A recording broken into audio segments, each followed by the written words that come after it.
Y bueno, para finalizar, una pequeña opinión, ¿no? El corazón de las tinieblas fue un encuentro con una prosa densa, transparente, fantasmal y escurridiza. Por momentos sentí que se me escapaban cosas que no era capaz en mi lectura de atrapar todo el significado que cada palabra me parecía que tenía. Las descripciones que hace Conrad de las selvas son precisas y acompañan de forma sincrónica el misterio que es en general toda la historia. El prólogo de la edición es corto pero preciso, y la traducción cumple su función. Vázquez es invisible en el relato, pero por momentos me pareció entrever en el estilo de Conrad algo del estilo del escritor colombiano.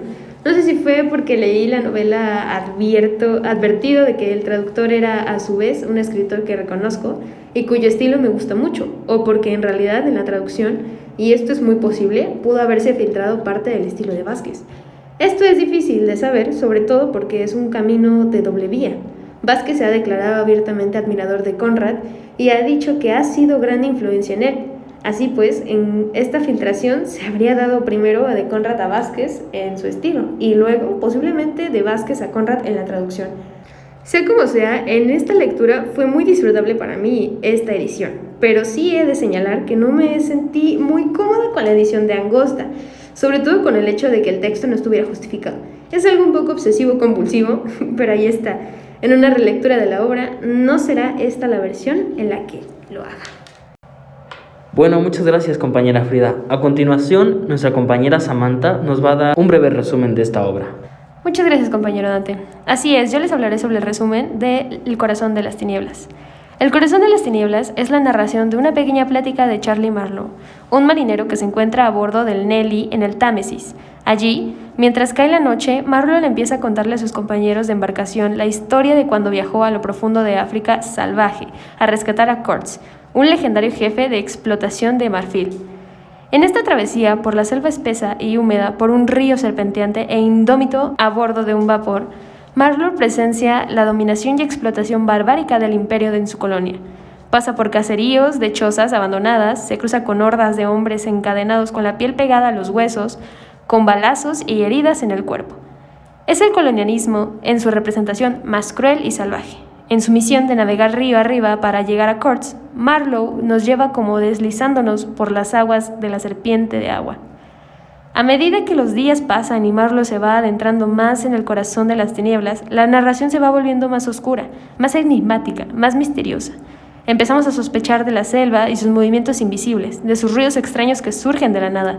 Pero también, a medida que avanza la historia, la sombra de un hombre va cubriéndolo todo, la figura heroica y enigmática de Kurtz, y los rasgos que va dejando por el camino.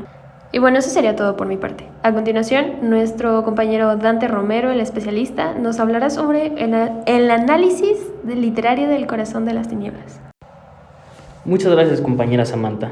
Bueno, pues aunque el libro fue en general bien recibido, una de las primeras críticas literarias que tuvo fue que Conrad había tratado de abarcar muchos temas en una narración muy corta, y por ello muchos de estos temas quedaban insatisfechos. No se equivocaban estas críticas, al menos en señalar que efectivamente este tipo de diseño temáticamente, la civilización, la naturaleza y la colonización son algunos de los temas que trata la novela.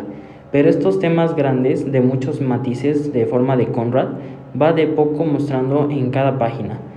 Los temas se cruzan, se mezclan en la narración y al final uno solo, el encuentro entre la civilización y lo salvaje en el ser humano. El encierro enigmático y silencioso de la selva obliga también a Marlowe y a los tripulantes del vapor a encerrarse en sí mismos, a cuestionar y recordar como en un sueño que no sabemos ya si es cierto o no, las prácticas de ese mundo controlado de la ciudad, de Londres en este caso, que parece que está muy lejano de la selva. Y bueno, retomando el análisis de Dante, hablemos un poco sobre la oscura prosa y el estilo de Conrad. A pesar de todas las preguntas interesantes que plantea esta narración, lo que se me quedó más del corazón de las tinieblas, indudablemente fue su narrativa. Son pocos los libros que recuerdo que hayan logrado meterme en un ambiente tan preciso al leerlos. Esta es una narración que sofoca, que angustia, que hostiga, que encierra y que enferma. Pocos libros logran transmitir un ambiente tan claro y hacer sentir al lector un ambiente tan pesado. Las descripciones que hace de esa selva indómita, de muros de hierba y árboles, espesa y misteriosa, me hicieron sentirme como si yo mismo estuviera en el vapor serpenteando el río. Hola, ¿cómo están, comunidad estudiantil de VM Campus San Rafael? El día de hoy haremos un podcast acerca del Corazón de las Tinieblas de Joseph Conrad. El Corazón de las Tinieblas es la mítica novela del escritor que narra la travesía de Marlowe por África. Conoce esta obra.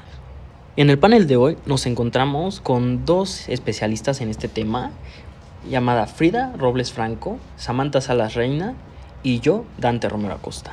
Muchas gracias, compañero. Yo soy Frida y les voy a hablar sobre el autor de esta novela. El escritor polaco Joseph Theodor Conrad, nacionalizado inglés y más conocido como Joseph Conrad, es el artífice de este libro del que hablaremos hoy. Pero no solo es el artífice de esta narración enigmática, misteriosa, pesada y salvaje, sino que es también la víctima. Efectivamente, Conrad cuenta en sus memorias que cuando era niño tuvo un mapa de África en sus manos, un mapa en blanco, pues para entonces el continente no había sido explorado. Señalando con el dedo el centro del mapa, el pequeño Conrad dijo: "Cuando sea grande, iré ahí". Su sueño se le hizo realidad cuando a sus 30 años, después de toda una vida de marinero, una compañía belga de comercio de marfil lo contrató para navegar el río Congo, el segundo río más grande de África. De esta experiencia, que marcó profundamente la vida de Conrad, nació El Corazón de las Tinieblas, la novela corta de la que hablaremos hoy. Y bueno, con esto concluimos el podcast del día de hoy. Recuerden dejar like y comentar. Por último, un agradecimiento especial para mis compañeras especialistas, Frida y Samantha.